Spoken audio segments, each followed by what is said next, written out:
भोजन दिया, वस्त्र दिया, स्कॉलरशिप दिया और स्टूडेंट क्रेडिट कार्ड दिया। ठीक है, ठीक है, किसी कोने में मैं लौटती हूँ आपके पास, मनीष जी लौटती हूँ आपके लिए।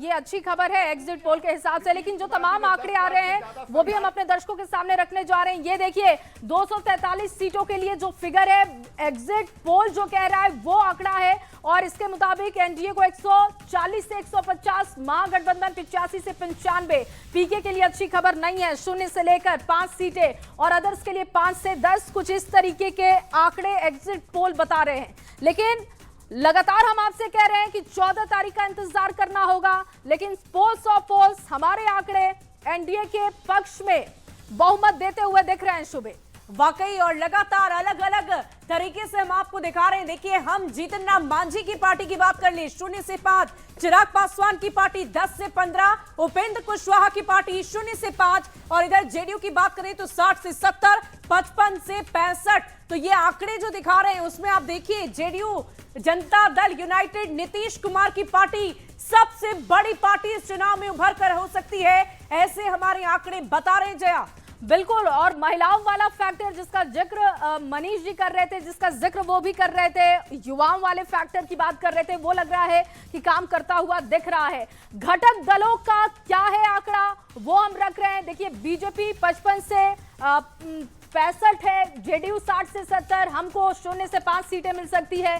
सीपीएम को अब देखिए, अब ये महागठबंधन के आंकड़े हमने रख दिए हैं। महागठबंधन के घटक दलों के आंकड़े क्या कहते हैं? आरजेडी को 50 से 60, कांग्रेस 15 से 20, सीपीआईएमएल 10 से 15, सीपीआई को 0 से 5, सीपीएम को भी 0 से 5 मिल सकते हैं, वीआईपी को 0 से 5 और आईआईपी इसको 0। तो ऐसे में अगर घटक दलों के हिसाब से देखा जाए तो आरजेडी को सबसे ज्यादा सीटें मिल रही हैं, लेकिन 2020 के मुकाबले अगर आप देखेंगे तो आरजेडी के आंकड़े कम हैं।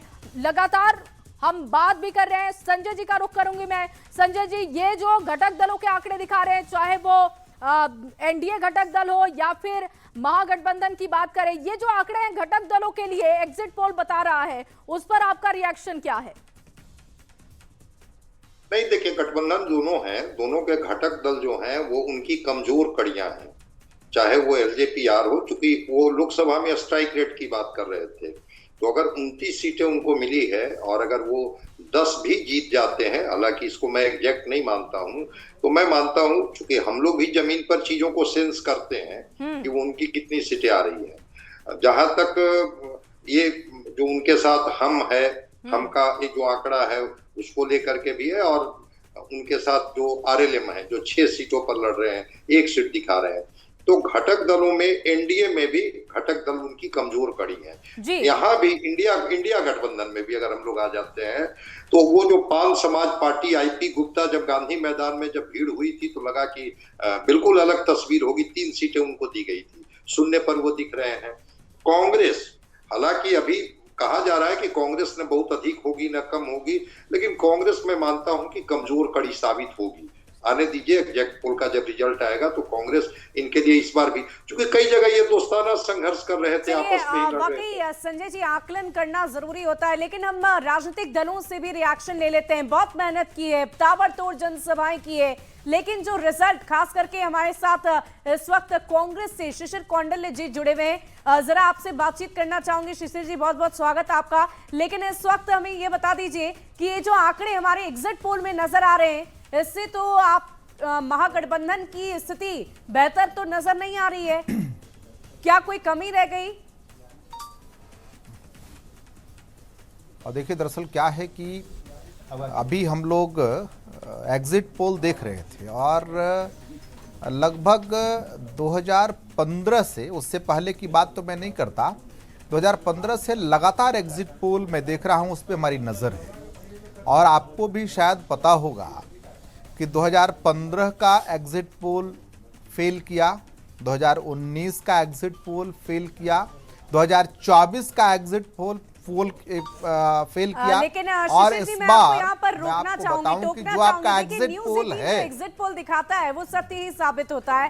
पिछली दफा भी महागठबंधन की सरकार बनते हुए हर न्यूज चैनल पर दिखाया गया था, लेकिन न्यूज 18 ने एनडीए की सरकार बनते दिखाया था और वही रिजल्ट भी साबित हुआ था। सर देखिए, दरअसल क्या है कि कौन से ज्योतिष प्रेडिक्शन करते हैं वो मुझे नहीं पता, कहाँ से बूथ पे बानगी निकालते हैं ये भी हमें नहीं पता। लेकिन मैं इतना बता दूं आपको, और मैं कॉन्फिडेंटली बता रहा हूं, आज भी मैं वोट देकर के आ रहा हूं अपने क्षेत्र से, और जनता इस बार बदलाव के मूड में है।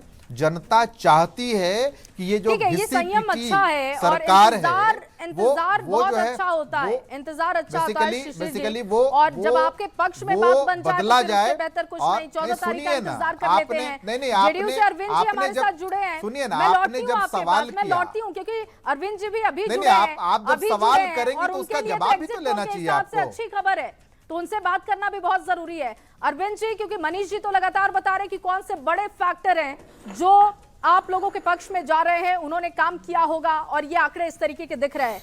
आपका क्या मानना है, क्योंकि अब जो ओवरऑल आंकड़ा है ये कह रहा है कि जेडीयू सबसे बड़ी पार्टी बनकर उभर रही है, कौन से वो बड़े फैक्टर हैं जो काम कर गए?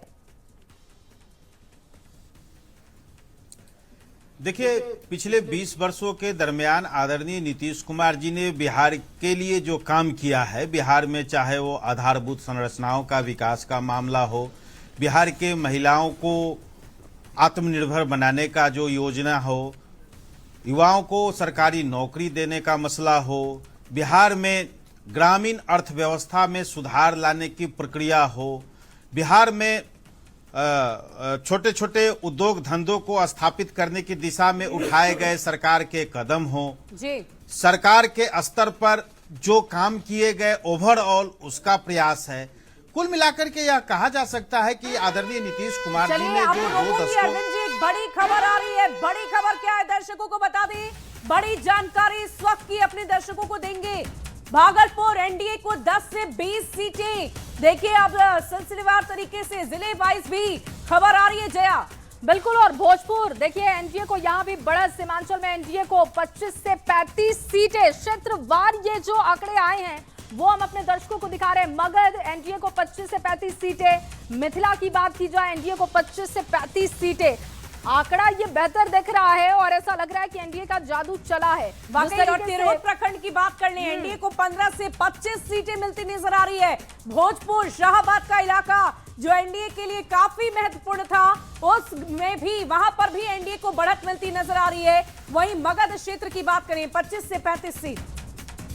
बिल्कुल, लगातार ये सीटें दिखा रहे हैं और क्षेत्रवार आप देख रहे हैं। मिथिला एनडीए को 25 से 35 है, और भोजपुर की बात करें वहां पर भी एनडीए के पक्ष में माहौल दिख रहा है। वाकई अभिरंजन जी, लगातार आप हमारे साथ जुड़े हुए वरिष्ठ पत्रकार हैं। सबसे पहले तो सिलसिलेवार ढंग से हम जिलेवार तरीके से चर्चा करेंगे ही, लेकिन अगर राष्ट्रीय जनता दल की बात करें, तेजस्वी यादव ने बहुत कड़ी मेहनत की है, इससे तो कोई दो राय नहीं है। इसमें 189 रैलियां बहुत बड़ी बात होती है। लगातार जनता के बीच वो जाते रहे, तो आखिर कहां पीछे रह गए? क्यों जनता उन पर भरोसा नहीं कर पा रही होगी, या जो ये एग्जिट पोल के आंकड़े हैं वो उनके पक्ष में जाते नजर नहीं आ रहे होंगे? क्या फैक्टर्स हो सकते हैं?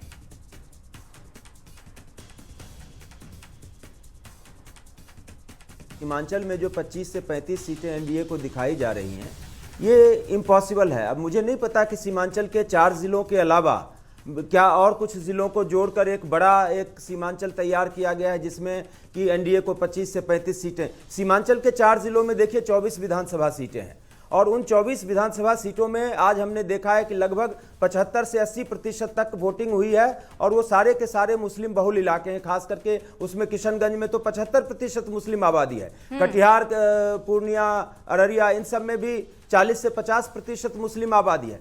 तो सीमांचल में ये पॉसिबल नहीं है कि एनडीए को 25 से 35 सीटें मिल जाए। मुझे लगता है या तो कोई टाइपो एरर हुआ है जिसको आप एक बार क्रॉस चेक करवा लें, या फिर अगर इस तरह का है तो मुझे लगता है कि इसमें सीमांचल का आकार इन्होंने शायद बढ़ा दिया है, कुछ और जिलों को उसमें शामिल कर दिया है। अब जहां तक राष्ट्रीय जनता दल की देखिए बात आती है, उसमें राष्ट्रीय जनता दल में मैंने एक चीज कही कि इनके जो वोटर्स हैं वो बड़े एग्रेसिव और बड़े कमिटेड हैं। ठीक है, इस बीच एक और बड़ी खबर आ रही है, वो बड़ी खबर अपने दर्शकों को देते हैं। देखिए क्षेत्रवार आंकड़े क्या हैं वो हम अपने दर्शकों को दिखा रहे हैं और ये बड़ी जानकारी मिल रही है, क्षेत्रवार रख रहे हैं। देखिए आंकड़े, भागलपुर महागठबंधन को 10 से 20 सीटें ही मिलती हुई दिख रही है। भोजपुर का इलाका महागठबंधन को यहां से 20 से 30 सीटें शुभ है।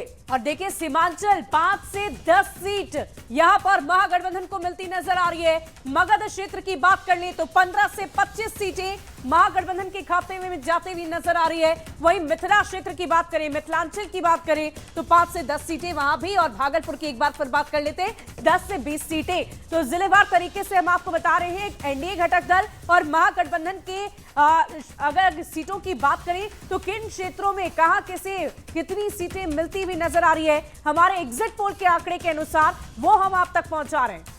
बिल्कुल, और लगातार बातचीत भी हम कर रहे हैं, चर्चा भी कर रहे हैं। राजनीतिक दलों के जो प्रवक्ता हैं वो हमारे साथ हैं। उत्पल जी का मैं रुख करूंगी। उत्पल जी, सीमांचल में जो सीटें क्षेत्रवार हम दिखा रहे हैं 5 से 10 आरजेडी या कहिए महागठबंधन के खाते में, उसको आप कैसे देख रहे हैं? देखिए, सीमांचल की 90% सीटें महागठबंधन के खाते में आ रही है। सीमांचल हम लोग गए थे,